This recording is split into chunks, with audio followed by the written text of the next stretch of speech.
Assalamualaikum warahmatullahi wabarakatuh. Kembali di channel Nilahun. Sahabat Nilahun, kali ini saya akan berbagi cerita ya. Belum lama ada seorang penjual bibit ya.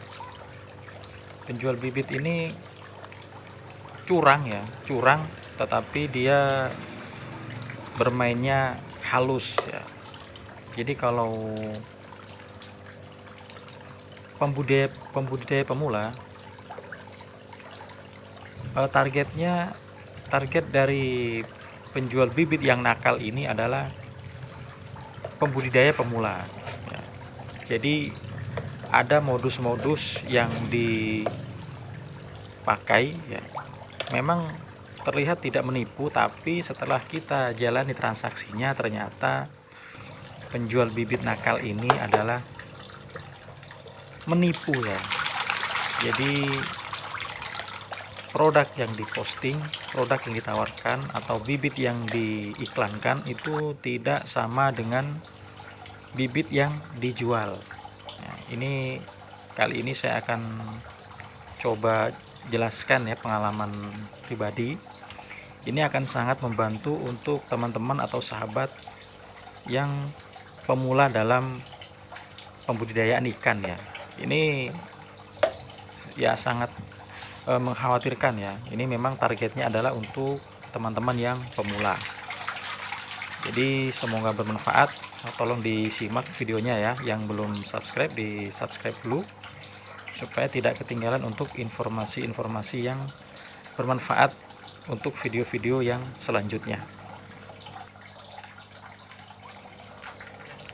Biasanya untuk penjual bibit yang nakal ini dia berkeliaran di Facebook Marketplace ya guys ya sahabat ya. Jadi dia di Facebook Marketplace. Jadi dia ini nanti posting bibit dengan foto yang menurut kita standar ya, ukuran 5-6 cm. Contohnya seperti ini. Bibit yang seukuran satu jarian ini di iklan Facebooknya dia menawarkan dengan harga Rp300 per ekor ya. Jadi saya setuju, berhubung ini penjualnya baru, saya coba order sejumlah 100.000 ya, tester ya. Jadi nggak berani dulu beli dalam jumlah banyak tapi saya coba dulu beli 100.000. Berarti 100.000 dibagi Rp300 sekitar mendapatkan 333 ekor. Setelah terjadi kesepakatan, akhirnya kita COD-an di suatu tempat, dan tanpa disengaja ya, qadarullah, tanpa sengaja, ternyata si penjual bibit ini tidak membawa bibit sejumlah 333 ekor. Jadi saat dibawakan bibit, saya melihat itu jumlahnya sekitar 100-an. Makanya saya memastikan, saya tanya kembali ke penjualnya, "Mas, ini apakah benar jumlahnya 300?" Ternyata saat dia melihat di kantong yang dia bawa ikan itu, ternyata dia merasa itu kurang gitu loh. Jadi adanya 100 ekoran. Akhirnya ya sudah, saya bawalah yang 100 ekoran itu, saya bawa pulang dulu. Saya coba tuang ke kolam, dan ternyata hasilnya guys, ternyata mengejutkan ya, seperti ini. Jadi yang dikirim itu ukurannya jauh lebih kecil guys, hanya sekitar satu ruas jari, dan ini pun belum bisa makan pelet ya. Jadi kasihan. Jadi hikmahnya adalah, pada awalnya saya kesal ya, kenapa minta 333 dikirim 100 ekor. Cuman saya di awal kejadian itu coba berpikir positif dulu, dan saya yakin pasti ada hikmah, pasti ada pembelajarannya. Nah inilah guys pembelajarannya ya. Jadi memang yang kuasa ingin membuktikan atau ingin menunjukkan bahwa penjual ini tidak jujur ya, dengan dia mengirimkan hanya 100. Jadi kita tahu lebih awal bahwa ada niat yang gak baik dari penjual bibit ini. Dia ingin mengirimkan bibit yang tidak sesuai iklan ya, jauh lebih kecil. Dengan dikirimkan 100, jadi kita tahu lebih awal dan kita tidak menyerahkan uang seluruhnya ya. Jadi kita kan masih kasih uang 50%. Jadi sisanya kita masih bisa komplain kepada penjual. Dan ini adalah puncak dari kelicikan penjual nakal itu ya guys. Jadi puncaknya adalah dia ingin kenaikan harga jika mau dikirim bibit sesuai iklan ya. Jadi per ekornya minta naik 100 rupiah. Nah ini ya guys ya, ini modusnya nih. Jadi modusnya awalnya dia pasang iklan yang besar bibit, setelah dikirim dia kirim random ukurannya kecil-kecil. Nah setelah kita mau memastikan ingin dikirim sesuai foto, dia minta kenaikan harga ya. Ini modusnya guys, ini hati-hati ya guys ya.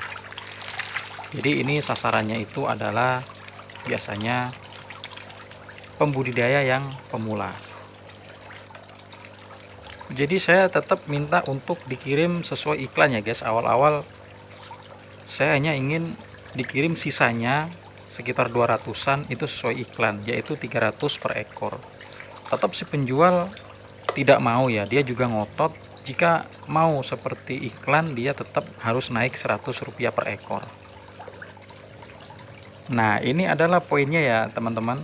Jika teman-teman dihadapkan dalam posisi yang seperti ini, pilih mana? Pilih dengan kesepakatan awal harga 300 per ekor tapi ukurannya random, atau yang 400 rupiah per ekor tapi ukurannya sama atau besar, ada selisih harga ya.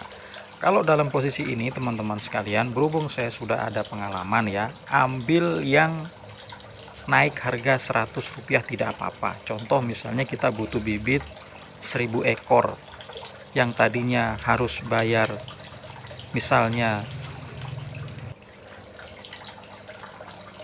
harus bayar 300.000 per 1000 ekor, jadi 400.000 rupiah per 1000 ekor, jadi ada selisih 100.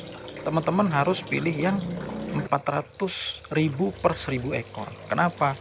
Karena nanti selisih 100.000 di awal-awal itu tidak masalah daripada teman-teman mengambil resiko bibit yang kecil-kecil yang nantinya saat dibesarkan justru malah akan menjadi pembengkakan biaya. Kalau sudah pembengkakan biaya, otomatis pakannya jadi lebih mahal dari yang 100.000 di awal. Bisa jadi nanti kerugian teman-teman itu per 1000 ekor satu bulannya bisa rugi pakan hingga 200.000. Berapa kalau 2 bulan, 3 bulan dan seterusnya ya. Jadi akan lebih besar lagi ya. Kita harus tepat dan cepat nih saat awal-awal mengambil keputusan ya. Ambil yang per ekornya 400 rupiah tidak masalah, yang penting bibit itu besar ya. Sudah bisa dipastikan itu unggul dan nanti saat pembesaran ya, tidak boros di pakan dan lain-lain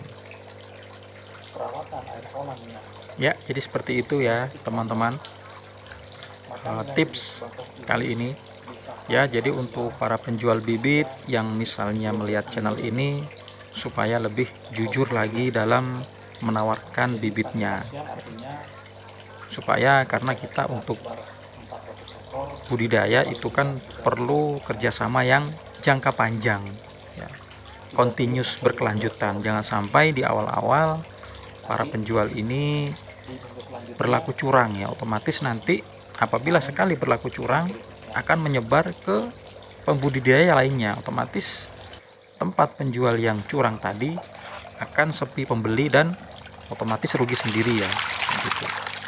Jadi untuk teman-teman yang budidaya pemula, hati-hati, pastikan ukurannya sesuai, dan kalau bisa datang langsung ke kolam ya, seperti itu. Kalau belinya di marketplace seperti Tokopedia, Shopee nggak ada masalah ya guys. Kita kan bisa langsung lihat testimoni dari pembeli-pembeli sebelumnya.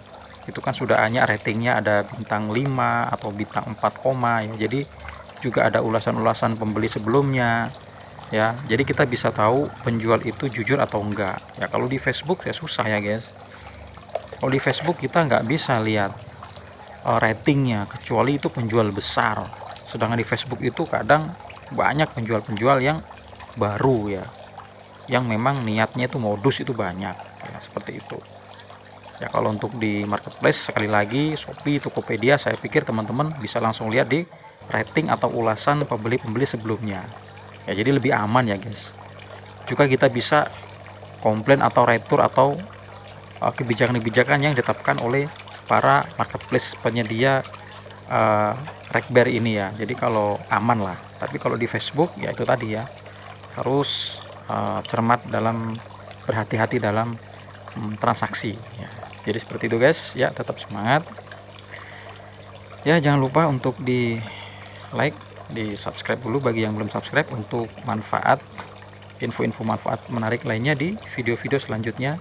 Selamat pagi, tetap semangat aktivitas. Assalamualaikum warahmatullahi wabarakatuh.